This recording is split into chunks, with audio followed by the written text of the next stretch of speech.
Halo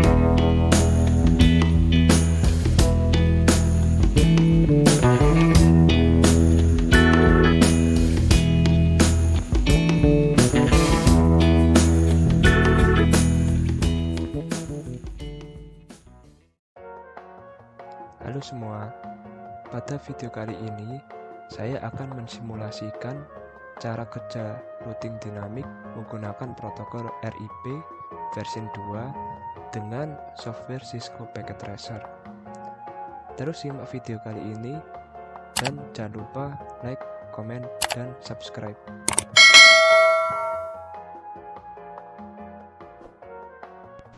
Untuk pengertiannya, dynamic routing atau router dinamik adalah jenis router yang secara otomatis membuat dan mengelola tabel routing dengan mendengarkan lalu lintas jaringan dan berintegrasi dengan router lainnya.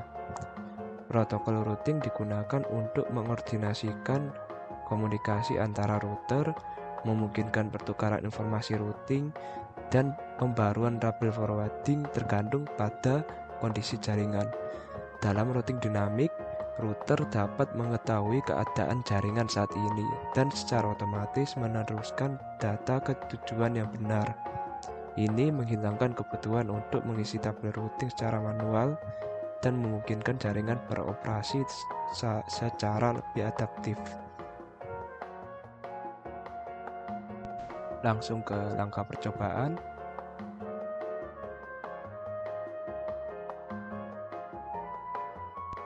Dalam percobaan kali ini, saya akan menggunakan topologi routing statik yang kemarin untuk dirubah menjadi routing dinamik dengan protokol RIP versi 2. Versi 2 ini maksudnya yaitu sudah bisa melakukan classless addressing. Langsung kita buka Cisco Packet Tracer-nya.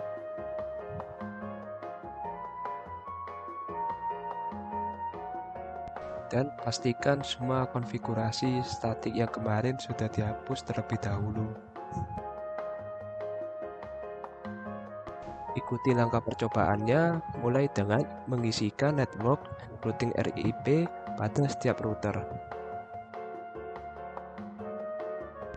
Pertama-tama, setting terlebih dahulu router satunya. Dan seperti biasa, saya menggunakan CLI untuk mengkonfigurasinya.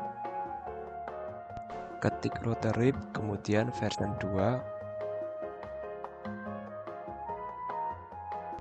dia no auto summary.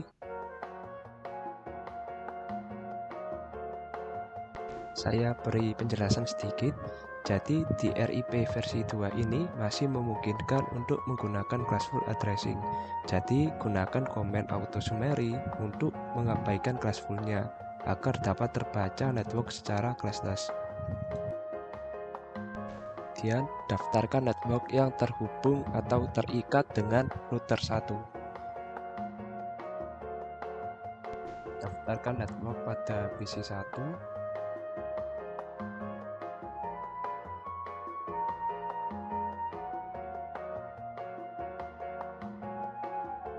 Daftarkan network pada PC 2.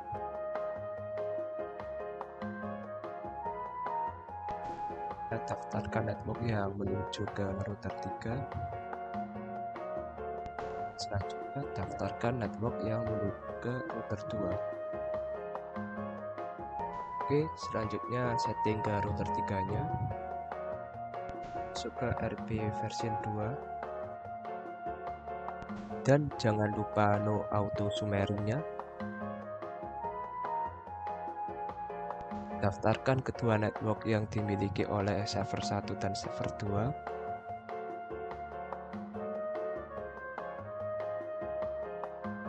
Dan daftarkan juga network yang menuju ke router 1 dan yang ke router 2. Dan yang terakhir, setting router RIP yang ada di router 2.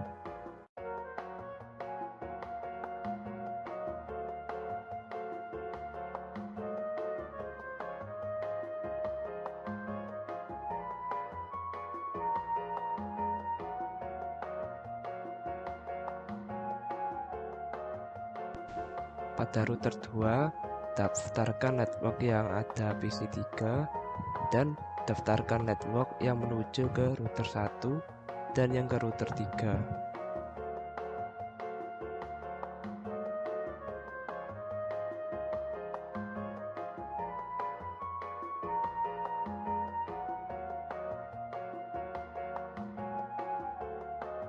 Agar konfigurasi kita tetap tersimpan saat merestart dan meload semua konfigurasi device, maka kita harus menyimpan settingan masing-masing dengan perintah ini.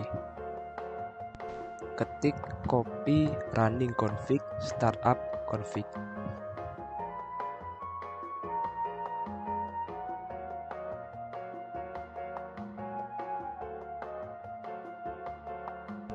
Invalid, kita exit dulu ke privilege accept mode, dan ketik ulang copy running config startup config.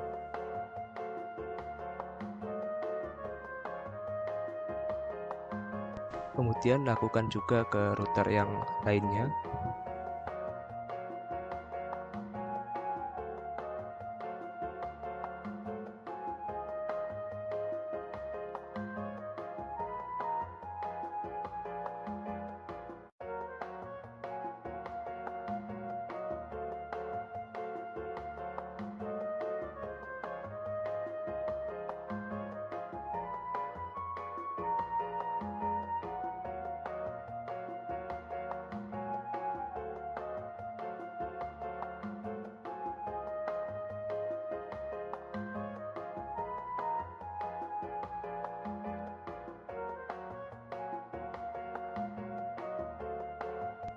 Kemudian kita coba restart konfigurasi device.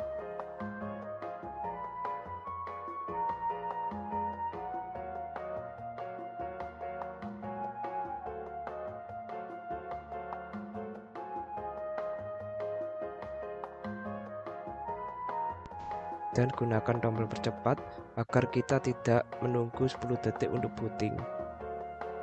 Selanjutnya kita cek tabel routingnya pada setiap router dengan menggunakan perintah show IP route. Di sini sudah terlihat konfigurasi RIP versi 2-nya, yaitu classless. Soalnya sudah terlihat CIDR-nya pada setiap network yang didaftarkan. Jadi kalau kita tidak menggunakan perintah no auto summary, itu network yang didaftarkan akan dianggap classful, yang berarti hanya melihat net ID-nya, tidak yang seperti ini sudah terlihat CIDR-nya. Kemudian lanjut untuk melihat tabel routing pada setiap router yang tersisa, yaitu router 3 dan router 2.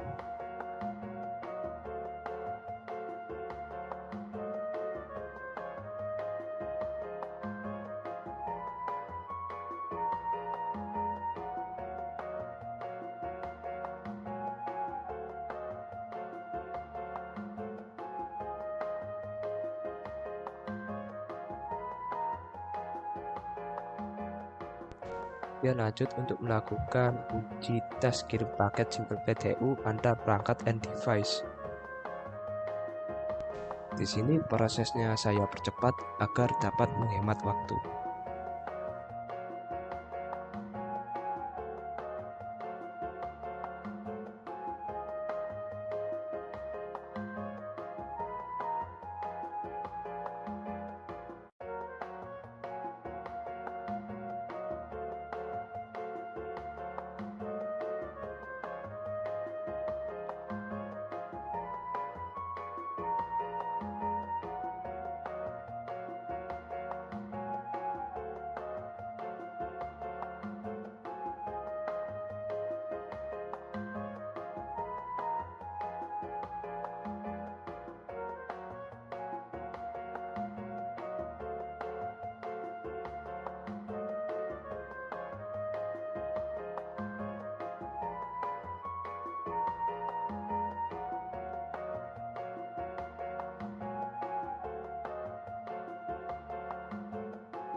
Dan selanjutnya kita coba uji tracing ke IP tujuan dengan menggunakan mode real time.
Pada poin yang ke-9, buat skenario jalur routing R1 sampai R3, jalurnya putus dengan mendisable salah satu interface router yang terhubung dengan R1 sampai R3.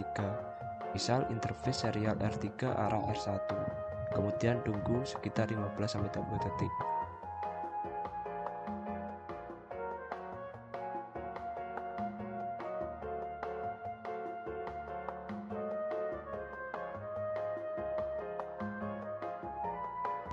Oke, saya coba matikan interface dari router 3 yaitu serial 2.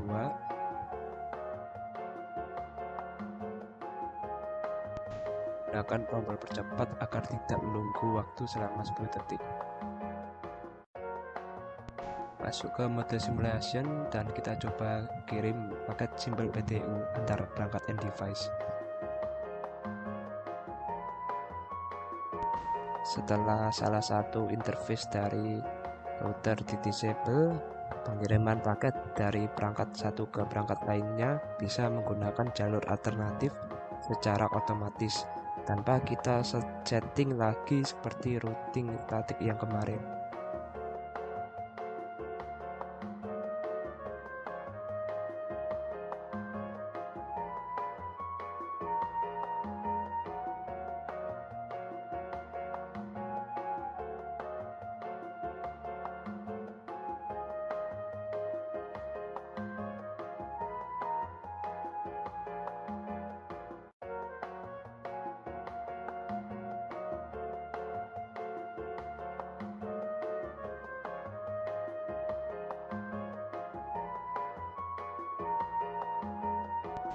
Sekarang kita lakukan uji tracing untuk beberapa perangkat yang kita uji.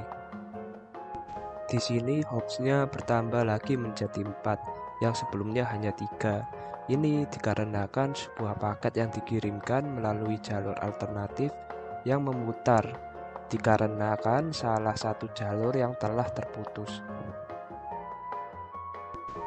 Jadi kesimpulannya, routing dinamis dapat menemukan jalur alternatif jika jalur yang pada awalnya terdapat suatu gangguan.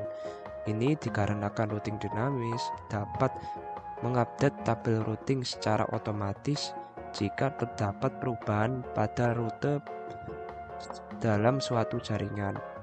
Sekian dari video praktikum saya kali ini.